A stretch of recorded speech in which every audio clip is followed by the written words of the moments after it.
નમસ્કાર ગુજરાત હવામાન સમાચારની અંદર ફરી એક વખત આપનું હાર્દિક સ્વાગત છે। આજે મિત્રો તારીખ થઈ છે 17 માર્ચ અને વાર થયો છે મંગળવાર। આજના દિવસે ગુજરાત રાજ્યની અંદર છૂટાછવાયા વિસ્તારોની અંદર જેમાં ખાસ કરીને સૌરાષ્ટ્ર અને દક્ષિણ ગુજરાતના જિલ્લાઓની અંદર વરસાદની આગાહી દર્શાવવામાં આવી રહી છે।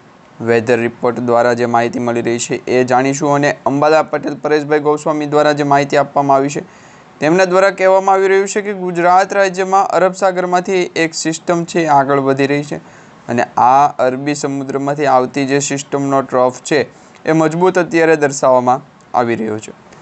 અત્યારે ગુજરાત રાજ્યની અંદર 24 કલાકની આગાહી દર્શાવવામાં આવી રહી છે, જેમાં આગામી 24 કલાકમાં માવઠું પડશે। માવઠાના કારણે ગુજરાતના 6 જિલ્લાઓની અંદર છે એ મિત્રો વરસાદી આગાહી છે જોવા મળી રહી છે। આ જે માવઠું પડવાનું છે એ ચોક્કસપણે કોઈ એક સ્થળ ઉપર પડવાનું એવું નથી મિત્રો। હા મિત્રો, તમને જણાવી દઈએ, ઘણા બધા ખેડૂત મિત્રો પણ કમેન્ટ કરીને જણાવી રહ્યા છે કે એમના જિલ્લા વિશે માહિતી આપો, જિલ્લાનું નામ આપો, કયા જિલ્લાની અંદર માવઠાની અસર થશે। મિત્રો, આ માવઠું છે સાર્વત્રિક માવઠું નથી। આ માવઠું છે એ મહદ અંશે સાચું પણ પડી શકે અને મહદ અંશે છે આ માવઠાની અસર ન પણ જોવા મળે। હવે તમને જણાવી દઈએ, આ માવઠા વિશે તમને વધારે અપડેટ જણાવી દઈએ કે ગુજરાત રાજ્યની અંદર આ માવઠાની અસર છે કેટલી થશે, કયા જિલ્લાઓની અંદર થશે અને કઈ તારીખથી વધારે પડતી અસર થશે એ દરેક આગાહી તમને અપડેટ પ્રમાણે જણાવીએ।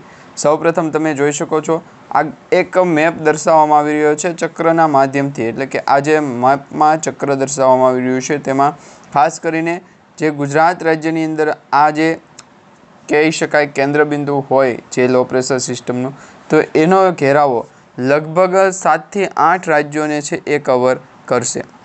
જો ગુજરાત રાજ્યની અંદર માવઠાની અસરનો એક ઘેરાવો બને તો એ 7 થી 8 રાજ્યોને કવર કરે તે પ્રકારની ચોક્કસ તમે છે એ માહિતી મેળવી લેજો। હવે તમને એ માહિતી જણાવવાની છે કે ગુજરાત રાજ્ય ઉપર તેની અસર ખાસ કરીને કચ્છ અને સૌરાષ્ટ્ર, પશ્ચિમ ગુજરાતથી લઈ અને મધ્ય ગુજરાતના જે જિલ્લાઓ છે ત્યાં સુધી કઈ રીતના રહેશે। તો અહીંયા તમે ગુજરાત રાજ્યનો મેપ જોઈ શકો છો અને સાથે સાથે ભારત દેશના મેપમાં પણ છૂટાછવાયા સ્થળો ઉપર હળવાથી મધ્યમ વરસાદી આગાહી અને વાદળોનો ઘેરાવો છે જોવા મળી રહ્યો છે। આગામી મિત્રો 18 માર્ચથી લઈ અને 28 માર્ચ વચ્ચેની જે આગાહી હતી તેના બદલે હવે નવી આગાહી સામે આવી છે। ગુજરાત રાજ્યના જાણીતા હવામાન નિષ્ણાંત અંબાલાલ પટેલ દ્વારા જે આગાહી આપવામાં આવી છે, એમણે કહ્યું છે કે ગુજરાત રાજ્યની અંદર છેલ્લા 2 થી 3 દિવસ પછી, એટલે કે હવામાનની અંદર જે પલટો આવ્યો ત્યારથી અત્યાર સુધીમાં ગુજરાતમાં સમી સાંજે ઠંડા પવનો ફૂંકાવાના શરૂ થઈ ગયા છે। બીજી તરફ જે બપોરનો સમય છે ત્યારે કાળઝાળ ગરમી અને અગ્ન વર્ષા થવા જઈ રહી છે। આવી જ આગાહી હવે પછી આગામી 18 માર્ચથી લઈ અને 28 માર્ચ વચ્ચેની કરવામાં આવી છે, જે આપણે આજના વિડીયોની અંદર માહિતી સ્વરૂપે આગાહી જાણીશું। ગુજરાત રાજ્યની અંદર કયા કયા જિલ્લાઓની અંદર 18 માર્ચથી જે છે એ વરસાદી માહોલ જોવા મળી શકે છે, વાદળછાયું વાતાવરણ છે જોવા મળી શકે છે કે કેમ, એ દરેક પ્રશ્નોના જવાબ તમને આજના વિડીયોની અંદર જાણવા મળી જશે। ખાસ કરીને વિડીયોને તમે છેલ્લે સુધી જોતા રહેજો। પીએમ કિસાન સન્માન નિધિ યોજના અંતર્ગત પણ ઘણા બધા ખેડૂતોને લાભ મળ્યો છે। ગુજરાત રાજ્યના પણ લગભગ 20 લાખ જેટલા ખેડૂતોને લાભ નથી મળ્યો, તેના માટેના પણ તમને છે સમાચાર જાણવા હોય અથવા તો જોતા હોય તો નીચે કમેન્ટ બોક્સમાં તમે જણાવી દેજો। અત્યારે મિત્રો આપણે ખાલી અને ફક્ત માત્ર વરસાદી માહોલ, વાવાઝોડાની આગાહી, નલ સ્કૂલના માધ્યમથી જે માહિતી આપવામાં આવી છે તે વેધર એનાલિસિસના ચાર્ટ ડેટાની જે આગાહી છે, જેમાં મોડલ ચાર્ટ છે ગુજરાત રાજ્યના ECMWF મોડલથી લઈ અને GFS મોડલના ગુજરાતી જે અત્યારે વાતાવરણના કહેર વચ્ચે જે છે એ ભલે ગુજરાતના ઘણા બધા ખેડૂત મિત્રોના જે વિદ્યાર્થીઓ હોય છે, પરંતુ એવું નથી હોતું। દરેક વિદ્યાર્થીઓ છે એ સાવ સાચા મનના હોય છે।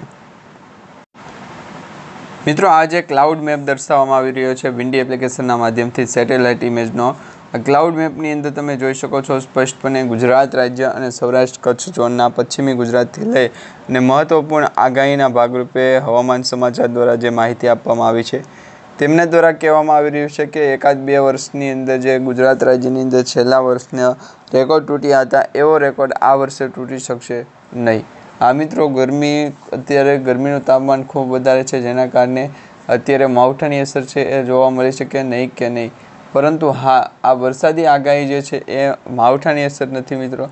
ગુજરાત રાજ્ય ઉપર આવતી જે સિસ્ટમ છે એ સિસ્ટમનો ટ્રફ છે એ ખૂબ મજબૂત હોય, પરંતુ જ્યારે પણ એ સિસ્ટમની અસર જે ગુજરાત તરફ આગળ વધે, બંગાળની ખાડી તરફ આગળ વધે અથવા અરબ સાગરથી હિન્દ મહાસાગર સુધી પહોંચે તો એ જે વરસાદની અસર છે તે આપણને જોવા મળતી હોય છે. તો આ વર્ષે જે છે એ માહિતી એવી મળી હતી કે ગુજરાતનું જે કાર્યક્રમ છે એ પૂર્ણ થઈ અને ત્યાર પછી વાતાવરણની પરિસ્થિતિ છે એના વિશેની અપડેટ જણાવી દઈશું. પરંતુ હાલ એવી કોઈ પણ પ્રકારની માહિતી છે આપણને મળી નથી. સોશિયલ મીડિયા આધારિત જે સમાચાર મળી રહ્યા છે તેમાં પણ જાણવા મળી રહ્યું છે કે ગુજરાત રાજ્યની અંદર છેલ્લા 24 કલાક પછી છે વાતાવરણની અંદર મોટો પલટો આવ્યો છે અને હજી પણ આગામી 24 કલાકની અંદર વાતાવરણ છે પલટાતું જોવા મળવાનું છે.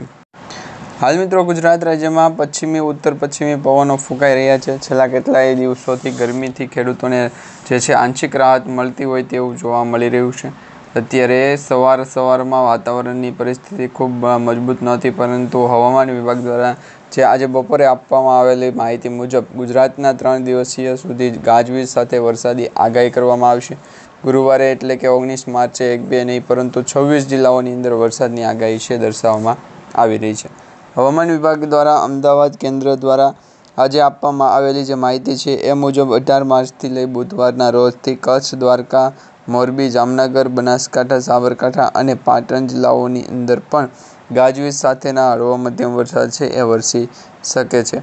તો આ માટે ગુજરાતના દરિયાકાંઠાના લોકેશન સ્વરૂપે અલગ અને વ્યવસ્થિત છે આપણે પહેરવેશ પહેરવો પડે. તો આ માટે ગુજરાતના દરિયાકાંઠાના લોકેશન જણાવી દઈએ. તો આ પ્રકારે ગુજરાતના દરિયાકાંઠાના લોકેશનને આપણે વ્યવસ્થિત છે એ અસર પૂરી કરીશું. તો ગુજરાત રાજ્યની અંદર જ્યારે પણ જે છે એ સરકારી યોજનાઓના લાભ આપવામાં આવે ત્યારે એમને છે ના પાડી દેવાની રહેશે. તો હવે મિત્રો હવામાન વિભાગ દ્વારા જે અમદાવાદ કેન્દ્ર મોસમ વિજ્ઞાન વિભાગ દ્વારા પણ માહિતી આપવામાં આવી છે 18 માર્ચથી બુધવારના રોજથી કચ્છ છે, દ્વારકા, મોરબી, જામનગર, બનાસકાંઠા, સાબરકાંઠા અને પાટણ જિલ્લાઓમાં ગાજવીજ સાથે વરસાદની સંભાવના રહેલી છે. જ્યારે મિત્રો ગુરુવારે 19 માર્ચ 2026 જિલ્લાઓમાં જે છે એ ગાજવીજ સાથે વરસાદી આગાહી છે, પરંતુ હવામાન જે ફેરફાર થાય ત્યારે એમની આપણે અસર છે દર્શાશે નહીં.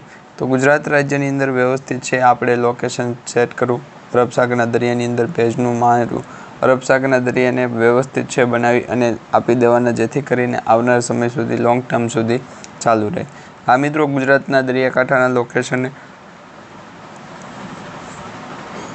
અરબ સાગરના દરિયામાંથી પણ આવતા જોતા હશો કે ગુજરાતનું જે ઘણું બધું ડેવલપ એરિયા છે એ ડેવલપ હજી પણ વધારે કરી રહ્યા છે.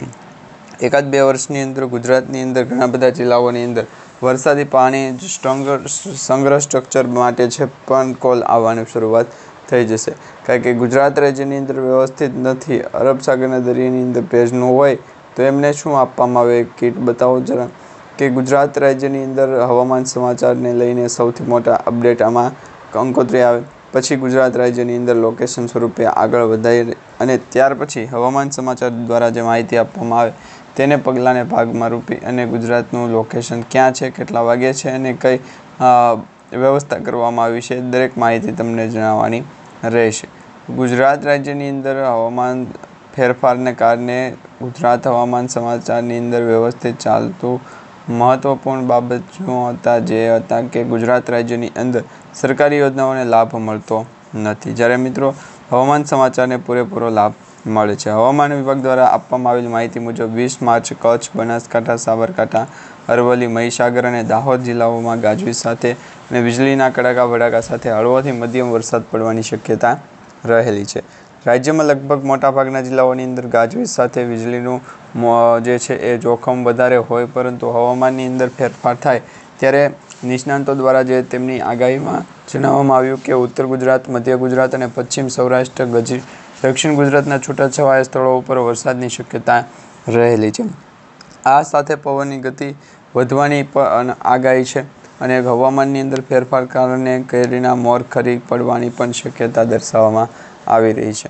તો હવામાન વિભાગ દ્વારા જે આગાહી આપવામાં આવી છે એમાં કહેવામાં આવી રહ્યું છે કે ગુજરાતના કેટલાય ભાગોમાં વેસ્ટર્ન ડિસ્ટર્બન્સની અસર છે એ જોવા મળશે. કરા પડવાની શક્યતા શરૂ થઈ ગઈ છે અને હવામાનની અંદર હજી પણ ફેરફાર થશે, વાતાવરણ પલટાતો જોવા મળશે અને જ્યારે પણ અસર પડે ત્યારે પંખો ફાસ્ટ થઈ જશે.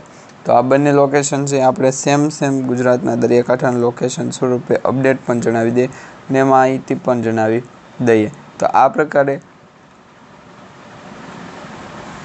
ગુજરાત રાજ્યની અંદર બાપા સીતારામ ઓટો કન્સલ્ટન્સી છે એ જ્યારે કહેવામાં આવ્યું હતું કે આ જે મીટર કાપડ છે એમાં પણ વધશે, તો એ કાપડને આપણે શું કરશું, એ દરેક વ્યક્તિ દીઠ જે છે એ પૂર્ણ થઈ જાય ત્યારે આપણે કહેજો, જેથી કરીને આવનાર સમયની અંદર કોઈ દ્વારા જે છે એ માહિતી કઈ રીતના પ્રાપ્ત કરાવવી. તો આ પ્રકારે ગુજરાતના દરિયાકાંઠાના લોકેશન સ્વરૂપે અપડેટ જણાવી દે, માહિતી સ્વરૂપે આગળ વધે. તો એમના દ્વારા નહીં હોય, પરંતુ એમના બેંક એકાઉન્ટની અંદર કે કોઈ પણ ખાતાની અંદર વ્યવસ્થિત હોય તો એમને દ્વારા આ માહિતી આપી દેવા.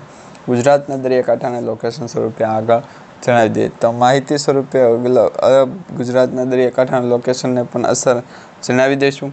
હવામાનની અંદર મોટો ફેરફાર અને અસર દર્શાવવામાં આવશે. તો આ માહિતી ગુજરાતના દરેક લોકો સુધી શેર